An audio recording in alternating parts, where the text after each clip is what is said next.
Story number 1. It was the Christmas Eve of 2010, and the snow fell steadily outside, blanketing our quiet suburban street in a thick, pristine layer. I was 11, and while most kids my age had abandoned the idea of Santa Claus, I hadn't let go of the magic quite yet. My parents, on the other hand, had long since stopped trying to keep up the pretense, leaving my younger brother, Ben, and me to sort it out for ourselves. "Ben," I whispered, nudging him awake as we lay side by side on the floor in our living room. We'd set up camp there to catch Santa. Our parents had rolled their eyes but allowed it, probably assuming we'd fall asleep before midnight. "Ben, I think I hear something," Ben groaned, pulling the blanket over his head. "Go back to sleep, Maddie. You're imagining things." But I wasn't. I was sure of it. There had been a faint creak, the sound of someone moving across the floor near the tree. The lights were dim, with only the warm glow of the tree illuminating the room. I lay still, holding my breath, my heart pounding. Then I saw him. It wasn't Santa, not the cheerful man in red I'd envisioned. This man wore no red suit. Instead, he was dressed in a long, dark coat, his figure barely visible in the low light. His movements were deliberate, almost methodical, as he placed something beneath the tree. I couldn't make out his face, hidden by the hood of the coat, but his hands moved swiftly, arranging the objects he'd brought. My first instinct was to wake Ben, but fear kept me frozen. Who is this? I wondered. My parents' bedroom was just upstairs, and they hadn't mentioned anyone coming over. I watched silently, my fingers clutching the edge of the blanket. The man didn't make a sound, not a single one. No shuffling, no breathing, no creaking of the floorboards now, even as he stepped closer to the fireplace. I wanted to believe this was some elaborate prank my parents had set up, but my gut told me otherwise. I reached for my phone, which lay a few inches away on the carpet, but my fingers trembled as I stretched toward it. The man stopped abruptly, his hooded head tilting slightly, as though he'd sensed movement. I froze. For a long moment, he didn't move. The only sound was the faint hum of the heater and the distant howl of the wind outside. Then, slowly, he turned toward the couch where Ben and I lay. I squeezed my eyes shut, feigning sleep, my heart hammering so loudly I was sure he could hear it. "Maddie," Ben whispered, his voice barely audible. He was awake now, and I felt his hand clutch mine tightly. "Who is that?" "Shh," I hissed, too terrified to open my eyes. The man stepped closer, his movements slow and deliberate. The air grew colder with each step he took, a chill settling over the room that had nothing to do with the weather outside. I heard the faint rustle of fabric, the soft clink of something metallic. Finally, I dared to open my eyes just a crack. The man stood less than a foot away from us, his face still hidden beneath the shadow of his hood. He was holding something, a small, square package wrapped in plain brown paper. He bent down slowly, placing it on the floor just in front of us, and then, as suddenly as he had appeared, he turned and walked away. I waited until I was sure he was gone, until the faint sound of the back door opening and closing reached my ears. Only then did I sit up, clutching Ben's arm.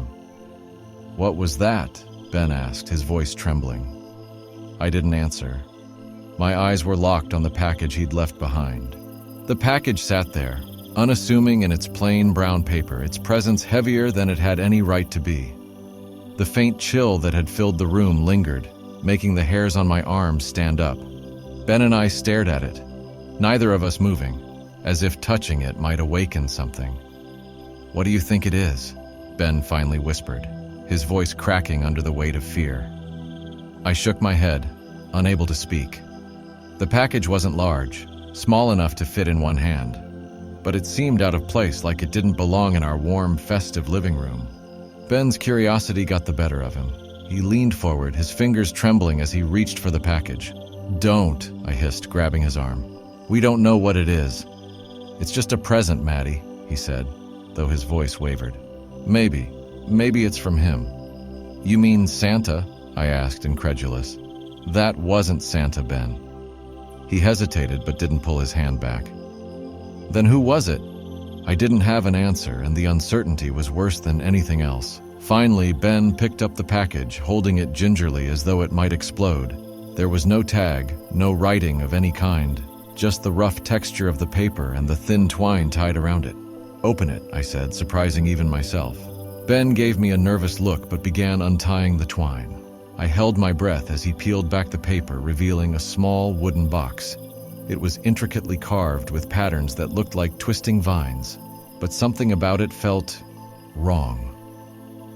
The wood was dark and aged, and the lid had no visible hinges or seams, almost as if it wasn't meant to be opened.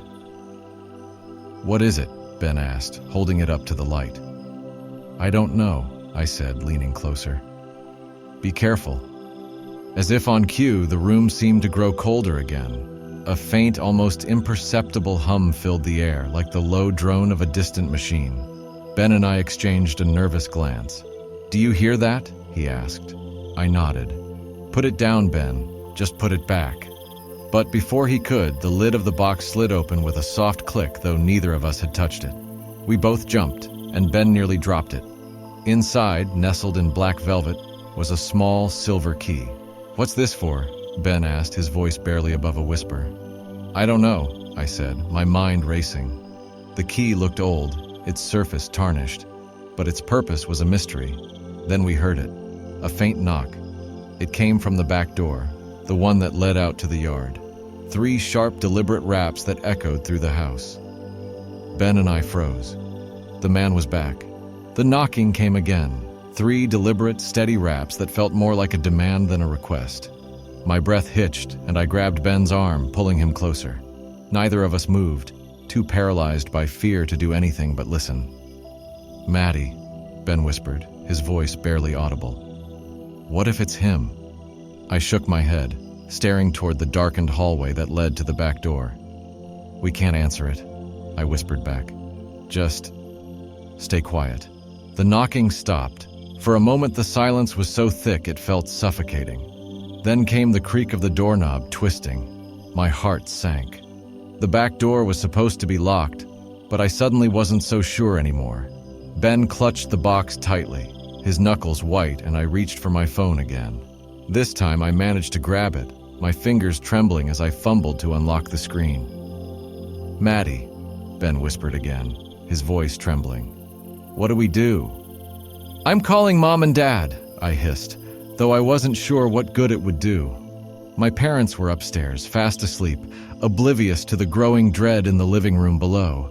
I punched in the number, but before I could press the call button, the air in the room shifted.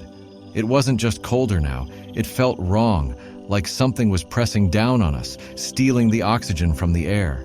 The hum that had accompanied the box earlier grew louder, vibrating in my chest. And then we saw him.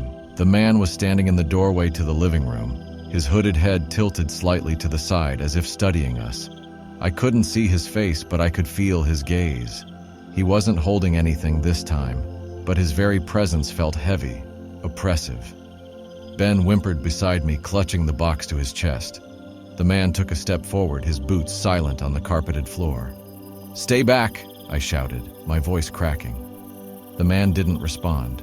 Instead, he raised one hand, slowly pointing at the box in Ben's hands. What do you want?" I stammered, trying to sound braver than I felt. He didn't answer, he only pointed. Ben looked at me, his eyes wide with fear. "He wants the box," he whispered. "No," I said quickly. "Don't give it to him. We don't even know what it is." The man took another step forward, his hand still outstretched. The hum grew louder, almost deafening now, and the lights on the Christmas tree flickered. Ben flinched, and before I could stop him, he thrust the box toward the man. "Take it!" Ben cried. "Just take it and leave us alone!" The man paused, his hooded head tilting again as if considering. Then, slowly, he reached out and took the box. The moment his fingers touched it, the hum stopped. The oppressive weight in the air lifted, and the room seemed warmer, brighter. For a brief, fleeting second, I thought it was over. But then the man opened the box. Inside, where the silver key had been, there was now something else. A small, black piece of paper. The man tilted the box, letting the paper fall into his hand, and for the first time he spoke. "It's yours now," he said, his voice low and rasping like wind through dead leaves. "What?" I stammered. "What does that mean?" The man didn't answer. He simply turned and walked toward the back door, the box and the key still in his possession. The door opened on its own as he approached, and he stepped outside into the snow. Ben and I sat frozen, staring after him.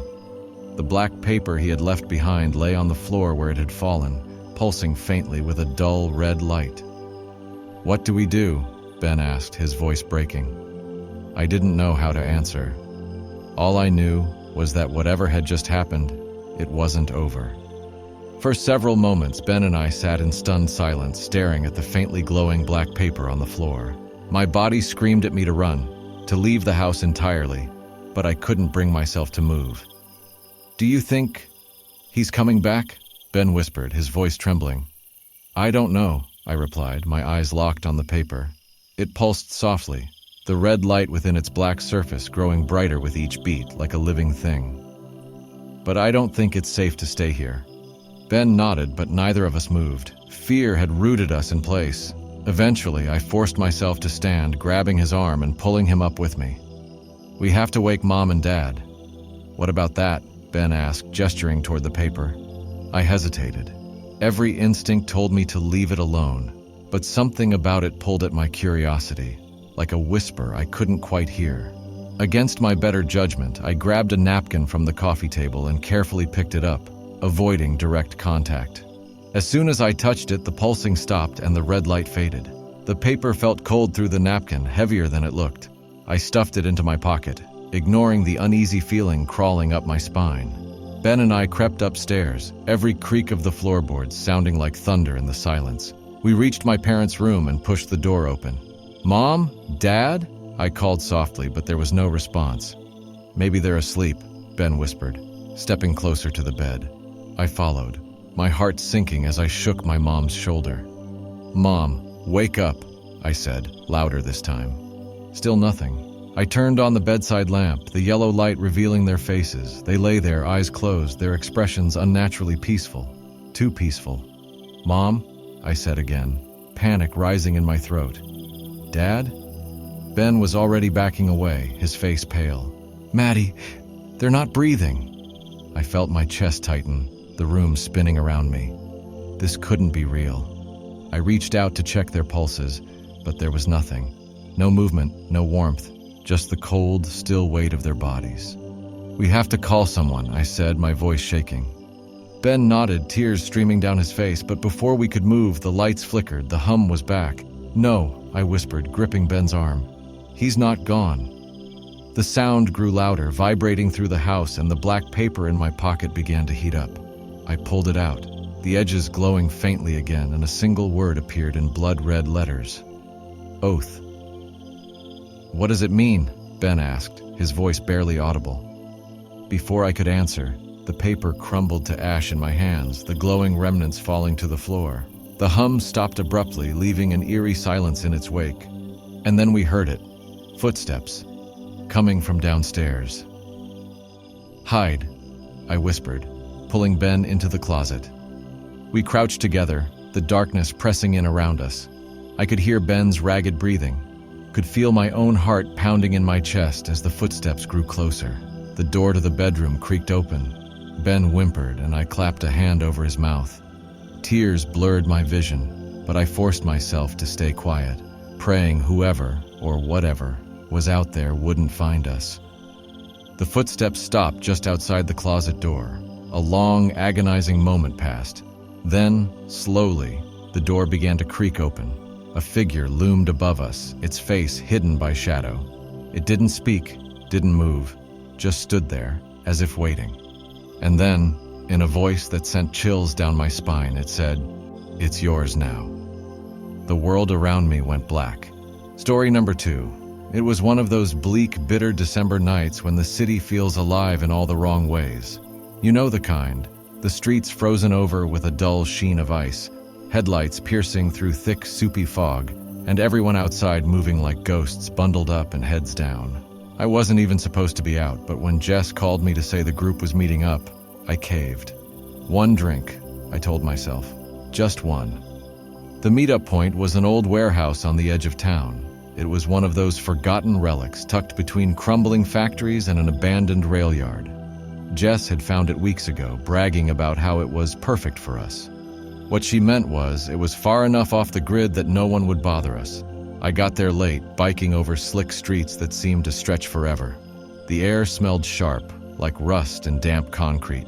My breath fogged up the moment I stopped pedaling, and the warehouse loomed above me, its jagged roofline cutting into the cloudy sky. A faint yellow light spilled out of one broken window, and I could hear muffled voices from inside. "About time, man," Kyle said as I stepped through the heavy door. He was leaning against an old steel column, a cigarette dangling from his fingers. The place was bigger than I expected, wide open with peeling paint, scattered crates, and an eerie silence that seemed to creep in between conversations. Jess was sitting on an overturned barrel in the center of the room, waving me over with a grin. "You made it. Thought the cold scared you off." She was always like that, her energy filling whatever space she was in. "Had to dig out my thick gloves," I said, shaking my hands dramatically to warm them up. "So what's the plan?" "We're waiting on Dan," Jess said. "He's bringing something." "What kind of something?" Jess just shrugged, but there was a glint in her eye that didn't sit right. About 15 minutes later, Dan showed up, dragging a heavy duffel bag behind him. He was soaked, his coat shiny with melted snow. "Sorry I'm late," he said, out of breath. "You won't believe what I found." He dumped the bag on the floor and unzipped it, revealing a dusty old tape recorder and a stack of worn tapes. "This better not be some ghost hunting crap," Kyle muttered, but Jess's eyes lit up. "It's not," Dan said. "At least not really. I found it at this estate sale, belonged to some journalist who went missing back in the 80s. The guy was working on something big, apparently." "And you thought dragging it here was a good idea?" I asked, glancing nervously at the tapes. Dan grinned. "You'll see, it's weird." The first tape started out normal enough, crackling static, followed by a deep, steady voice reading what sounded like a journal entry. Something about strange lights in the woods and hearing footsteps where there shouldn't have been any. But the longer it played, the more distorted it got, the voice breaking up, overlapping itself. Then the lights in the warehouse flickered. Once. Twice. "Did you see that?" Jess asked, her voice suddenly quiet. "It's the wiring," Kyle said, though he didn't sound convinced. But the tape kept playing, and the voice was no longer words. It was just sound now. This low, vibrating hum that seemed to come from everywhere at once. And that's when we heard it. A sharp, echoing knock from somewhere deep in the warehouse. The knock echoed in the stillness, loud enough to stop everyone cold. Jess turned toward the sound, her eyes narrowing. "That wasn't the wind," she said, her voice sharper than I'd ever heard it. "Probably some animal," Kyle muttered, trying to brush it off, but his hands were gripping the edge of the crate he sat on like it was the only thing tethering him to reality. Dan, of course, leaned right into the mystery. "Relax. This place is ancient. Stuff shifts around. Could be the pipes." He clicked the recorder off, the silence afterward somehow heavier than the static had been. But then it came again. 3 sharp knocks, deliberate and measured, coming from somewhere deep within the warehouse. Jess shot me a look, and I could tell she was calculating whether or not this had all been some elaborate prank. Knowing Dan, it wasn't out of the question. "Let's check it out," he said, standing up and grabbing his flashlight. "Nope," I said, shaking my head. "I've seen this movie before. It doesn't end well." Jess laughed, but it was more nerves than humor. "Come on, you're not scared, are you?" I didn't answer.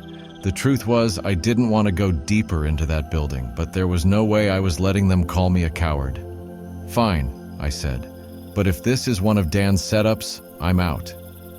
The 4 of us moved toward the source of the sound, the flashlight beam slicing through the shadows. The warehouse seemed even bigger now, every creak and groan amplified in the emptiness. The air felt colder back here, thick and metallic, like the chill had soaked into the walls. We found the spot where the sound had come from, a metal door with a rusted padlock hanging loosely on the handle. It wasn't locked, though. The chain was wound tight but left just open enough for someone to slip through. "Did anyone else notice this before?" Jess asked, peering at the door. Kyle shook his head. "I didn't even know there was a back room." Dan didn't wait for debate. He grabbed the handle and pulled. The door groaned open, revealing a narrow hallway lined with shelves. Dust hung in the air, catching the light, and the smell of damp wood hit me like a punch. "Dan, maybe we shouldn't—" I started, but he was already inside. "Check this out," he called, shining his flashlight along the shelves. They were lined with boxes, folders, and old equipment, stuff that looked like it hadn't been touched in decades. "What is all this?" Jess asked, stepping in behind him. Dan picked up a yellowed piece of paper from one of the boxes. "Inventory lists, maybe? Looks like whoever owned this place left in a hurry." But something wasn't right. The further we moved into the room, the less it felt like a storage area and more like something else. The air grew heavier, and the walls seemed to close in, the shelves leaning toward us as if they were alive. Then we heard the third knock. This time it came from behind us. We spun around, but there was nothing there, just the open doorway leading back to the main warehouse. "Someone's messing with us," Kyle hissed, his voice low. "Who?" Jess snapped. "We're the only ones here!" Dan's flashlight flickered, then died. He smacked it against his hand, cursing under his breath, but it stayed dark. That's when I saw it. Just for a second, at the edge of the doorway, something moved, fast and silent, a shadow slipping into the dark. "Did you see that?" I whispered. "See what?" Dan asked, his voice strained. I opened my mouth to answer, but the words never came. A loud crash echoed from the main room, like something heavy had fallen. None of us moved. We just stood there, frozen, listening to the silence that followed. Then the knocking started again, louder, faster, and this time it was coming from all around us. The knocks were relentless now, surrounding us, coming from every direction. Each hit felt like it was pushing the walls closer, like the entire warehouse was breathing us in. Jess grabbed my arm, her nails digging into my jacket. "We have to get out of here," she said, her voice barely above a whisper. "No argument there," I replied, but none of us moved. It was like the sound had rooted us to the floor. Kyle broke the spell, turning toward the open doorway. "Screw this," he said. "I'm not sticking around to find out who or what is out there." He bolted for the main room, his footsteps echoing as he went. The rest of us exchanged a glance before running after him, adrenaline overriding the cold fear in my chest. But as soon as we got back to the main room, Kyle was gone. "Where did he go?" Jess asked, her voice rising with panic. "He was just ahead of us," I said, scanning the room. It was empty, just as we'd left it, except now the fire we'd started earlier was out, the charred logs lying cold and untouched in the hearth. "Maybe he went outside?" Dan suggested, though he didn't sound convinced. Jess shook her head. "We would have heard the door." Dan's flashlight flickered back to life then, the beam weak but steady enough to cut through the gloom. He swept it across the room, pausing on a trail of wet footprints leading from where we'd come in. "Those weren't there before," I said. The footprints stopped halfway across the room, fading into the concrete floor as if whoever, or whatever, had made them had simply disappeared. "This doesn't make sense," Jess said, her voice cracking. "We were all together. How could Kyle just vanish?" I didn't have an answer. None of us did. A sudden sound broke the silence, a low, guttural groan like metal bending under pressure. It came from above us, from the second floor we hadn't even realized was there. Dan shone his flashlight upward, revealing a rusted metal staircase that spiraled into the shadows. "Don't even think about it," Jess warned, but Dan was already moving. "We have to find Kyle," he said. "What if he's up there? Or what if whatever's up there isn't Kyle?" I shot back, but he didn't stop. Jess and I followed reluctantly, the stairs creaking under our weight. The higher we climbed, the colder it got, until I could see my breath clouding in the dim light. The second floor was a maze of old offices, their walls lined with cracked windows and broken blinds. Most of the doors were ajar, revealing empty rooms filled with debris, broken chairs, scattered papers, and the occasional forgotten file cabinet. Dan moved ahead of us, his flashlight cutting a path through the darkness. "Kyle?" he called out, his voice echoing off the walls. No response. "Maybe he's not here," Jess said, her voice trembling. "Maybe we should—" She stopped mid-sentence, her gaze fixed on something down the hallway. I followed her line of sight and froze. At the end of the corridor, just beyond the reach of the flashlight, was a figure. It was barely more than a shadow, tall and thin, standing completely still, its head tilted slightly, as if it were listening. "Who's there?" Dan called, but the figure didn't move. I stepped closer, trying to get a better look, but as soon as I did, it vanished, blinking out of existence like it had never been there. Jess grabbed my arm again, her grip tighter this time. "We need to leave, now!" I didn't argue. We turned back toward the stairs, but the hallway seemed longer now, stretching endlessly in both directions. And then we heard it, a familiar voice, distant and faint, calling from somewhere in the maze of rooms.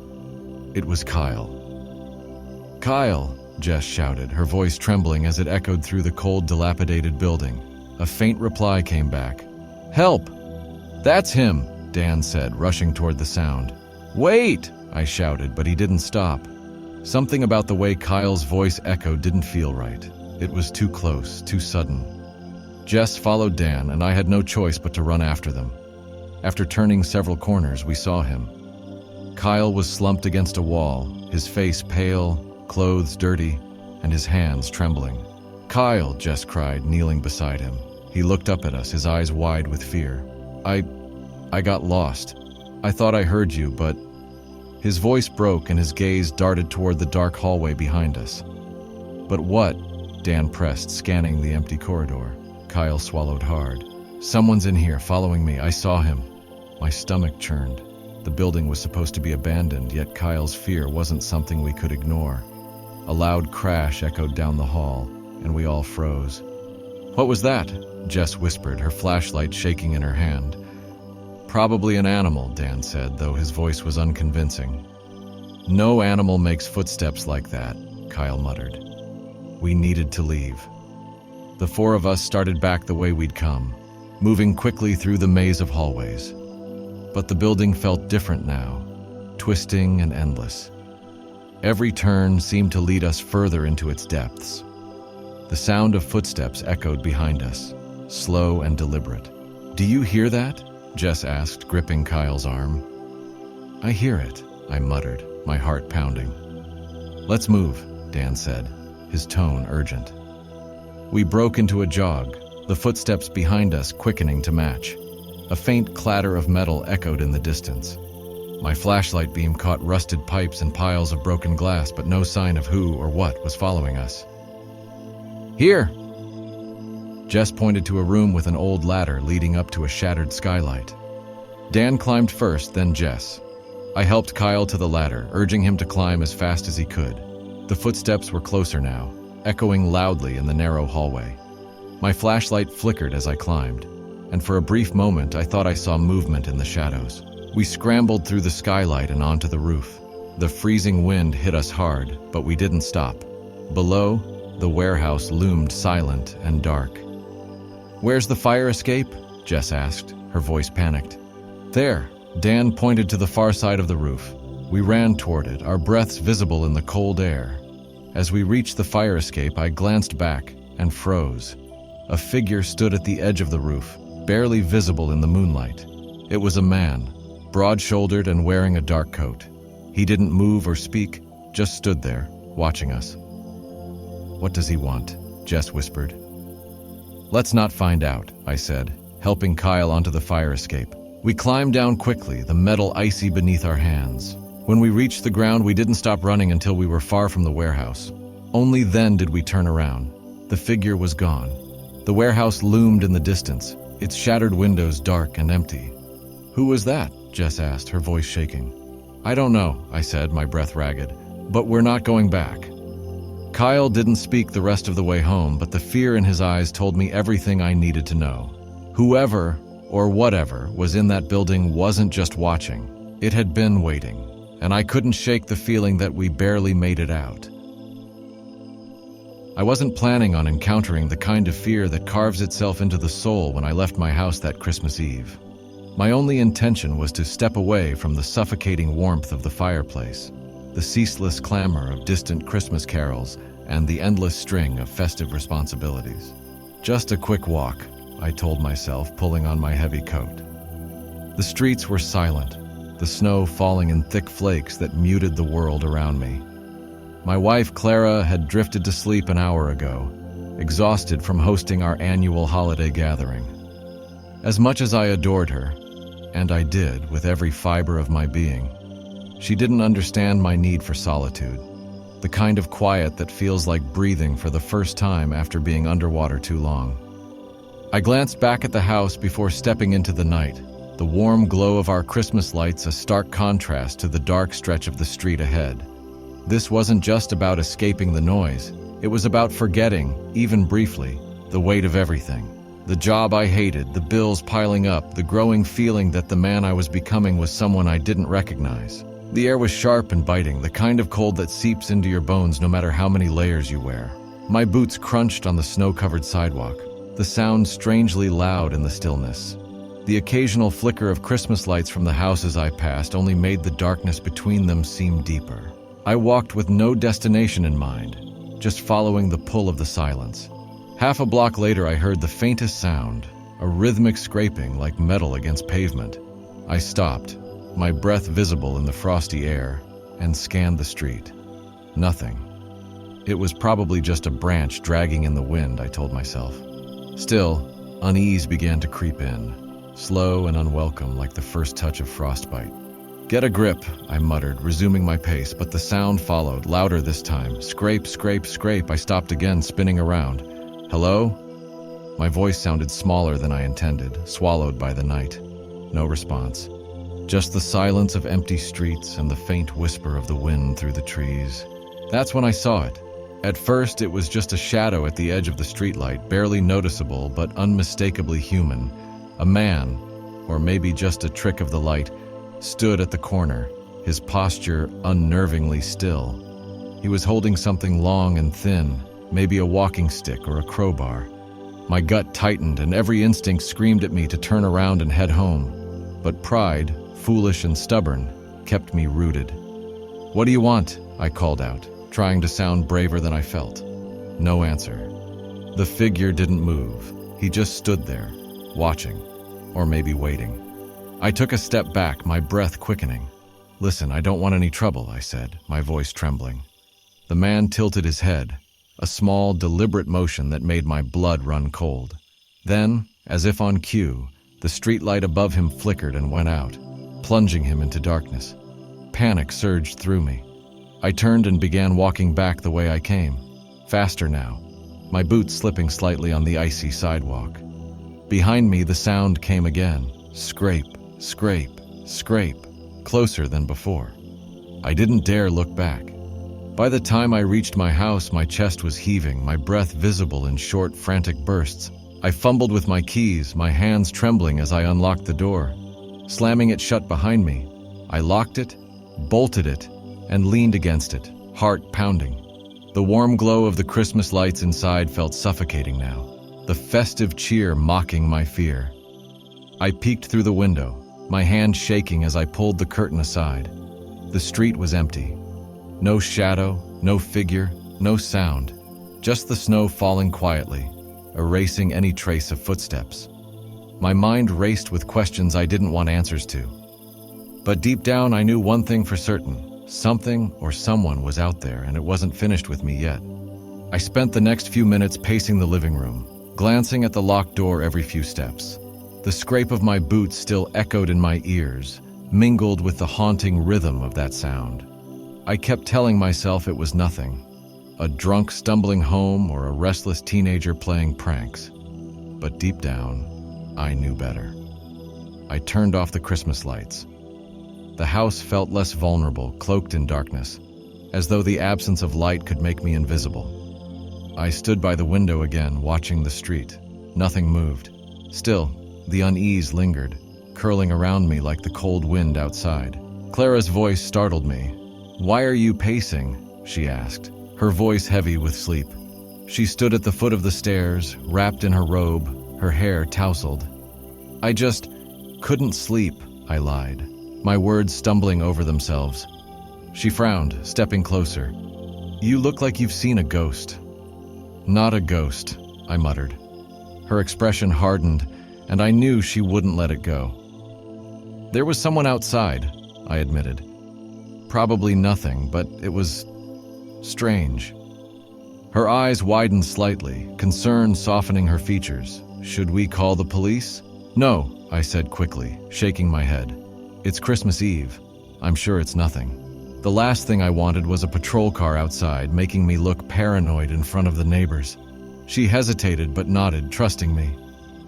Come to bed then. You'll feel better in the morning. I nodded, but as she turned to go back upstairs, a sharp knock echoed through the house. My breath caught. Clara froze mid-step, her hand tightening on the banister. Who is it? She whispered, her voice barely audible. I don't know, I said, my throat dry. The knock came again, louder this time. I motioned for her to stay where she was as I approached the door. My heart hammered in my chest as I pressed my eye to the peephole. At first, I didn't see anything. The porch was empty, the snow undisturbed. Then I noticed it, a small package sitting on the doormat, wrapped in brown paper and tied with twine. No note, no markings, just the package. Who is it? Clara asked again, her voice trembling now. No one, I said, stepping back from the door. Just a delivery, I think. A delivery? At this hour? I didn't answer. Something about the package felt wrong, like it didn't belong in this world, let alone on my doorstep. Against my better judgment, I unlocked the door and opened it just wide enough to reach out and grab the parcel. The cold air bit at my skin as I snatched it and shut the door quickly. What is it? Clara asked, descending the stairs slowly. I don't know, I said, placing the package on the coffee table. My hands shook as I untied the twine and peeled back the paper. Inside was a small music box intricately carved with Christmas scenes, snow-covered trees, children skating on a frozen pond, and a sleigh pulled by reindeer. Is it a gift? Clara asked, her voice hesitant. I don't think so, I said, my fingers brushing over the tiny crank on the side. It's strange. Despite the knot tightening in my chest, I turned the crank. The box began to play a hauntingly familiar tune, Silent Night. But the melody was distorted, the notes warbling and dragging as though the box were decades old. And then it stopped. The silence that followed was deafening, heavy with an unspoken menace. Clara and I exchanged a glance, her fear mirroring my own. The knock came again. This time it was on the back door. The knock at the back door was louder, more forceful than the one at the front. Clara and I stared at each other, the color drained from her face. The only sound in the room was her shaky breathing. Whoever it is, they're trying to scare us, I whispered, gripping the fireplace poker tighter. This isn't normal, Clara replied, her voice trembling. Who knocks on a back door like that? I motioned for her to stay in the living room while I moved cautiously toward the kitchen. Every step felt like walking into a trap, the old floorboards groaning under my weight. I reached the back door and peered through the frosted glass, my breath fogging it slightly. At first I saw nothing, just the pale light of the street lamp reflecting off the snow-covered yard. Then I noticed it, a single boot print, heavy and deliberate, pressed into the snow just beyond the porch. My stomach churned. Whoever had been at the front door had circled around. My hand instinctively reached for the lock, testing it. It was secure, but that did little to calm my nerves. I turned to head back to Clara, but then the handle rattled. I froze. Someone was trying to open the door. Clara! I called out, my voice louder than I intended. She appeared in the kitchen doorway, her face pale. What's happening? Someone's out there, I said, moving past her to grab my phone from the coffee table. My fingers trembled as I dialed the police. Before I could press call, the rattling stopped, followed by 3 deliberate knocks, this time at the side window.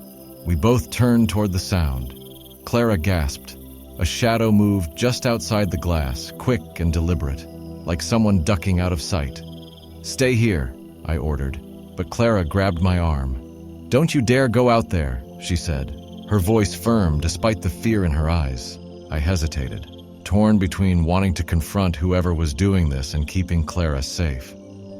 Fine, I said, pulling her toward the center of the house. We barricaded ourselves in the living room, locking all the doors and shutting the curtains. I finished dialing the police, my voice shaking as I explained the situation. They promised to send a patrol car, but I knew it would take time. Clara paced nervously while I stood guard by the window, peering out from behind the curtain. The street was empty, the snow undisturbed except for the faint trail of footprints leading around the house. Then, a sharp noise broke the silence. The back door creaked. Someone was inside. Clara and I froze, our eyes locking. The sound of deliberate footsteps echoed from the kitchen. My grip tightened on the poker, the cold metal pressing into my palm. "They got in," Clara whispered, her voice barely audible. I held a finger to my lips, signaling her to stay quiet. My heart pounded as I stepped toward the kitchen, my ears straining to catch every sound. The footsteps stopped. I peered around the corner, the dim light from the window casting long shadows across the room. At first, I saw nothing. The door was closed, the lock still intact. But then, I noticed the muddy footprints leading from the door toward the hallway. I motioned for Clara to stay back as I followed the trail, my breath shallow. The footprints led to the basement door, which was slightly ajar. Every instinct screamed at me to call the police again, but I couldn't risk making noise. I tightened my grip on the poker and pushed the door open. The basement stairs loomed before me, disappearing into darkness. A faint creak echoed from below, followed by the sound of something heavy being dragged across the floor. I hesitated. Whoever was down there could have a weapon. They could be waiting for me. But if I didn't confront them now, they could hurt Clara, or worse. I descended the stairs slowly, each step a test of my resolve. The air grew colder, the musty smell of the basement filling my nostrils. When I reached the bottom, I scanned the room. The shadows shifted, revealing a figure crouched near the far wall. They were dressed in dark clothing, their face obscured by a hood. "Who are you?" I demanded, raising the poker. The figure didn't respond. Instead, they turned slowly to face me, revealing a pale, gaunt face with hollow eyes that seemed devoid of emotion. "What do you want?" I asked, my voice firmer now, though fear tightened my throat. The intruders stood, their movements slow and deliberate. They raised a hand, and I realized they were holding something, one of Clara's scarves. "You shouldn't have locked the doors," the figure said, their voice low and rasping. Before I could respond, they lunged. I swung the poker, the metal connecting with their arm. They let out a guttural noise and staggered back, dropping the scarf. I didn't wait for them to recover. I bolted up the stairs, slamming the door behind me. "Clara!" I shouted. "Get out of the house!" She was already at the front door, fumbling with the locks. We ran into the snow-covered yard, breathless and trembling. A patrol car pulled up moments later, its lights flashing. The officers searched the house but found no one. Only the scarf lying on the basement floor remained.